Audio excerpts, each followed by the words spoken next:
Pernah gak sih lo ngerasa ada sesuatu yang ngikutin langkah kaki lo di tempat yang sunyi banget?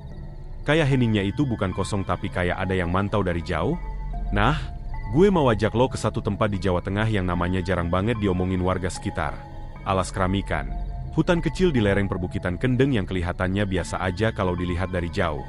Tapi nyimpen kisah yang bikin warga bahkan gak berani buka mulut sembarangan.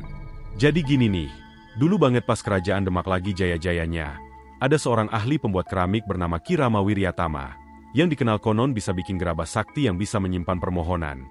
Dan karena terlalu terkenal, banyak yang iri sama dia.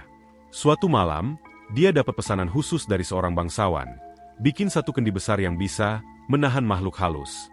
Tapi Ki Rama gak mau karena ngerasa itu udah keluar dari kodrat manusia.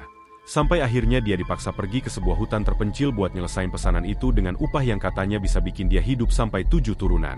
Ki Rama kerja siang malam di hutan itu, di bawah pohon kerami yang akarnya melingkar kayak ular. Dan setiap dia membentuk gerabahnya, dia ngerasa ada yang ngeliatin dari balik semak. Kayak napas panjang yang kadang terdengar, kadang hilang, tapi makin lama makin dekat.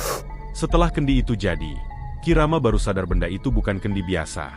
Karena malamnya, dia ngedengar suara kayak orang meraung dari dalam kendi padahal gak ada apa-apa. Waktu bangsawan itu dateng buat ngambil tanah di sekitar alas keramikan. Tiba-tiba tanah bergetar, dan angin berputar kayak pusaran kecil bikin debu naik ke langit. Bangsawan itu langsung lari ketakutan, ninggalin Ki Rama sendirian sama kendi yang makin lama makin berat kayak ada sesuatu yang bergerak di dalamnya. Esok paginya, warga yang lewat hutan itu nemuin kendi raksasa itu pecah. Tapi Ki Rama hilang tanpa jejak, kecuali bekas telapak kaki yang masuk ke arah pohon besar dan berhenti begitu aja di depan akar pohon. Sejak saat itu, warga bilang setiap malam Selasa Kliwon, dari dalam hutan itu terdengar seperti suara pecahan keramik yang banyak banget. Disusul suara langkah kaki pelan yang gak pernah makin dekat tapi juga gak pernah pergi. Beberapa penjelajah yang iseng masuk ke hutan cerita, kalau mereka ngelihat bayangan seorang pria kurus dengan pakaian kusam sedang duduk menghadap pohon besar sambil ngetok-ngetok tanah pakai tempurung tangan, seakan-akan lagi ngebentuk sebuah gerabah. Dan yang paling aneh, ada laporan dari peneliti kampus Surakarta tahun 1998, yang bilang mereka nemu fragmen keramik kuno yang mengeluarkan suara halus ketika disentuh, kayak bisikan orang berdoa. Tapi pas diperiksa di lab, fragmen itu hancur sendiri jadi debu.